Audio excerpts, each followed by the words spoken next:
Movie की शुरुआत में हम देखते हैं एक डॉक्टर भागते हुए चर्च में आता है। चर्च के फादर पीटर विलियम को एक घर में ले जाता है। उस घर में मैंगलिन नाम के लड़की के ऊपर एक बहुत ही शक्तिशाली शैतान हावी हो चुका था, इसलिए उसके घर वालों ने उसे बेड से बांधा हुआ था। ये सब देखने के बाद पीटर विलियम अपने सीनियर फादर माइकल को कॉल करके बुलाते हैं, लेकिन फादर माइकल 2 दिनों के लिए शहर से बाहर गए हुए थे। पीटर विलियम घर वालों को बाहर रुकने को कहते हैं और अकेले ही कमरे में चले जाते हैं। हमें यही पता चलता है कि फादर मैंगलिन से भी प्यार करते हैं। उसके बाद फादर कमरे में एक कैमरा सेट करते हैं और उसे अंदर के शैतान को बाहर निकालने के लिए मंत्र पढ़ने लगते हैं। फादर का ध्यान भटकाने के लिए वो खुद को सेड्यूस करने लगती है, लेकिन फादर खुद को कंट्रोल करते हुए मंत्र पढ़ना जारी रखते हैं। तभी मैंगलिन बेहोश हो जाती है। फादर उसे चेक करने जाते हैं। उन्हें लगता है सब कुछ नॉर्मल हो चुका है। तभी मैंगलिन को होश आते ही फादर को किस करने लगती है और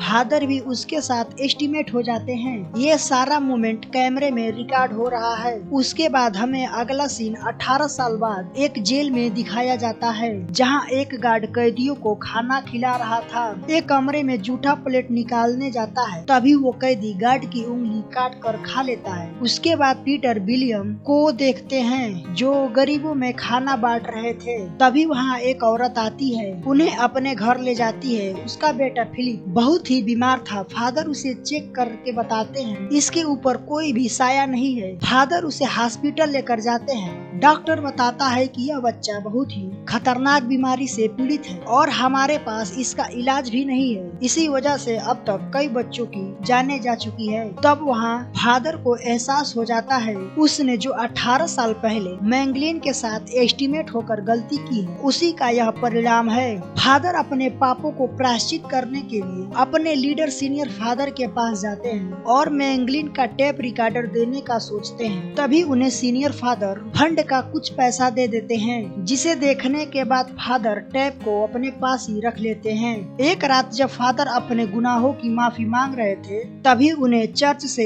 एक आवाज सुनाई देती है। चर्च के अंदर जाते हैं तो देखते हैं जीसस का स्टैचू नहीं है। फिर उनकी नजर एक कोने में पड़ती है जहां जीसस एक शैतान के वश में थे। फादर जैसे ही जीसस को हाथ लगाते हैं तो उन पर हमला कर देता है। उसी वक्त फादर की आंखें खुल जाती है। हमें पता चलता है कि वो सब एक सपना था। उसके बाद फादर को जेल से फोन आता है। अगली सुबह फादर जेल पहुंच जाते हैं। जेल में एस्पर नाम के लड़की को देखते हैं जो बहुत ही बुरे आत्मा के वश में थी। ये वही आत्मा है जो 18 साल पहले मैंगलिन के शहर में थी। फादर इसे देखते ही समझ जाते हैं और तुरंत ही कैद खाने से बाहर आ जाते हैं। वहाँ के अफसरों से कहते हैं मैंने आत्माओं को शरीर से बाहर निकालने का काम 18 साल पहले ही छोड़ दिया हूँ। तभी वहाँ मैंगलिन आ जाती है और फादर से कहती है इस पर मेरी और आपकी ही बेटी है, इस पर को कैसे भी करके आपको बचाना होगा। अगली सुबह डॉक्टर फादर को हॉस्पिटल बुलाते हैं। जिस बच्चे को फादर ने एडमिट कराया था वो बच्चा अब मर चुका है। उसके बाद फादर अपने बेटी को बचाने के लिए अपने सीनियर फादर माइकल से मिलकर सारी बातें तो बता देते हैं, लेकिन यह नहीं कह पाते कि यह लड़की मेरी ही बेटी है और वो टेप रिकॉर्डर भी जला देते हैं। उसके बाद हमें अगला सीन को एक नन को प्रेयर करते हुए देखते हैं। तभी उसके चेहरे पर खून की कुछ बूंदे गिरती है। जब वह इधर उधर देखती है तो उसे एक बहुत ही डरावनी चुड़ैल उसे अंदर खींचकर उसके शरीर में समा जाती है।